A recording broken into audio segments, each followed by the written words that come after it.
hurt the stone of your soul. To become an army of one, you must learn to be your own best ally. If you do not like your own company, why should anyone else? You must cultivate a mind that is so rich, so disciplined, and so focused that boredom becomes a word from a forgotten language. The inner citadel is a place where you can retreat at any moment, even in a crowd, to find total, icy stillness. Practical application. Designate a sanctum. This is not necessarily a physical room, but a mental state. When the world becomes too much, or when the weight of being alone feels heavy, retreat into your principles. Ask yourself, what would a man of marble do right now? He would not complain. He would not seek a distraction. He would find a task and do it with total devotion. In your solitude, you are not waiting for life to happen. You are the one making it happen. The army of one is not a man who hates people. He is a man who has ceased to need them. There is a massive difference between choosing to be with others and needing to be with them. Dependency is a chain. If you need the approval of your peers to feel worthy, you are their slave. If you need the warmth of a relationship to feel complete, you are a fragment, not a whole. Epictetus taught that the only things that truly belong to us are our own opinions, our own intentions, and our own actions. Everything else, your reputation, your wealth, even your body, is external and subject to the whims of fate. When you are alone, you realize how little you actually need to be a virtuous human being. You don't need a cheering section to be brave. You don't need an audience to be honest. This is the Stoic autarky, total self-sufficiency. Imagine you are shipwrecked on an island, like the founder Zeno was. All his wealth was at the bottom of the sea. He was alone. Instead of despairing, he said, "Fortune bids me to be a less encumbered philosopher." He realized that the loss of everything external was the gain of everything internal. When you embrace solitude, you are practicing for the worst-case scenario. You are proving to yourself that if the world turns its back on you, you will still be standing. If your friends betray you, if your status is stripped away, if you are cast into exile, you are still an army of one. You are your own supply line. You are your own reinforcement. This realization gives you a terrifying level of power in social situations. When you don't need anything from people, not their money, not their lust, not their validation, you are the most powerful person in the room. You cannot be bribed. You cannot be intimidated. You are a sovereign state in a world of colonies. If this path resonates in your heart, become a part of our brotherhood.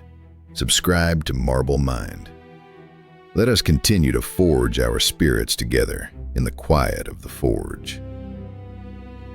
The true character of a man is not what he does when the world is watching. It is what he does when he is absolutely certain no one will ever know. Solitude is the ultimate test of integrity. For the army of one, there are no spectators, only the internal eye of the sage.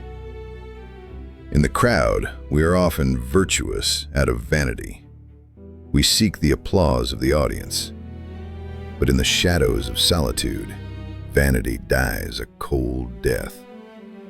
Here, you discover if your discipline is real or if it is just a mask you wear for social profit. Do you still rise at dawn when no one is there to see your hustle? Do you still keep your word to yourself when there is no one to hold you accountable? The Stoic views solitude as a laboratory. It is the place where you burn away the dross of the social self. Musonius Rufus, the teacher of Epictetus, argued that exile was not a punishment, but an opportunity for undistracted practice. When you are alone, you can direct 100% of your energy toward the perfection of your reason. You are not performing, you are becoming. Think of the blacksmith. He does not hit the iron when it is cold. He places it in the intense, isolated heat of the forge. Your solitude is that heat. It is uncomfortable. It is searing. But it is the only way to hammer the softness out of your soul. A man who has mastered himself in isolation is like a weapon forged in secret.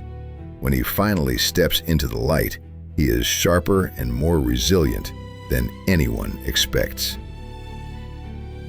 Practical advice. Set a solitary standard. Create a ritual or a task that you perform only for yourself. Something difficult that offers no external reward. This is your secret fire. It builds a form of self-respect that the world can neither give nor take away. When you know you are disciplined in the dark, you walk with a different stride in the light. You know you are real. An army that announces its every move is destined for defeat. The army of one understands the strategic value of silence and distance. In a world that demands transparency, where everyone is vlogging their journey and posting their goals, the Stoic remains a ghost. There is a psychological leak that happens when you tell people what you are going to do. The brain receives a hit of dopamine as if you've already achieved the goal, and your drive diminishes. You become a talker, not a doer. The army of one moves in total silence. You do not announce your transformation, you simply embody it. Epictetus warned, "Sheep do not throw up the grass to show the shepherds how much they have eaten, but inwardly digesting their food, they outwardly produce wool and milk." This is the essence of Stoic solitude. You digest your hardships, your study, and your training in private. You don't show the process, you show the wool. You show the results. When you disappear from the social scene to work on yourself, people will call you antisocial or weird. Let them. Their confusion is a sign that you are no longer predictable. You have broken the strings of the social puppet master. While they are busy talking about the next big thing, you are quietly building it. Solitude allows you to think strategically. When you are not constantly reacting to the opinions and emotions of others, you can see the long game. You can see the traps that others fall into because they are too busy looking at each other. By stepping back from the herd, you gain the high ground. You see the battlefield for what it really is. Your solitude is not a retreat. It is a tactical repositioning.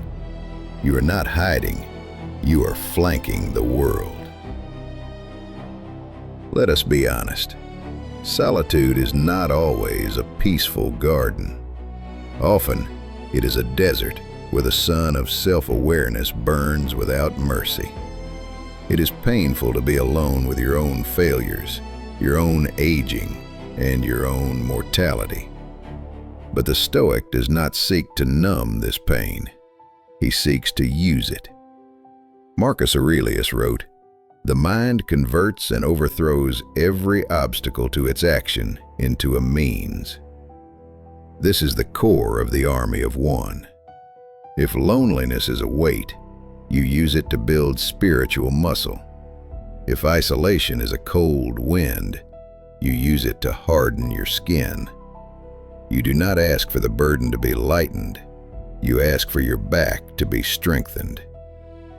Most people use distractions, alcohol, endless scrolling, shallow company, as an anesthetic to avoid the sting of being alone. They are like soldiers who desert their posts at the first sign of rain. But you stay. You let the loneliness burn. You look it in the eye and say, "Is this all you have?" When you realize that the feeling of being alone cannot actually break a single one of your principles, you become invincible. Think of the premeditatio malorum, the premeditation of evils. In your solitude, imagine that everyone you love has left you, that your reputation is destroyed, and that you are cast out from society. Live through it in your mind. See yourself still practicing virtue, still maintaining your dignity, still breathing. If you can be whole in that mental wasteland, then you can never be truly broken in reality. You have turned the poison of isolation into the medicine of resilience. To be an army of one is to declare yourself a sovereign entity. You are no longer a colony of the common opinion. You are not a province of what they think. You are a nation unto yourself, with your own laws, your own borders, and your own justice. The Stoics called this autarkia. It is the state of needing nothing from the outside to be happy. This does not mean you reject the world. It means the world no longer has a vote in your internal affairs. When you are alone, you are the king of this private state. You decide what is valuable. You decide what is shameful.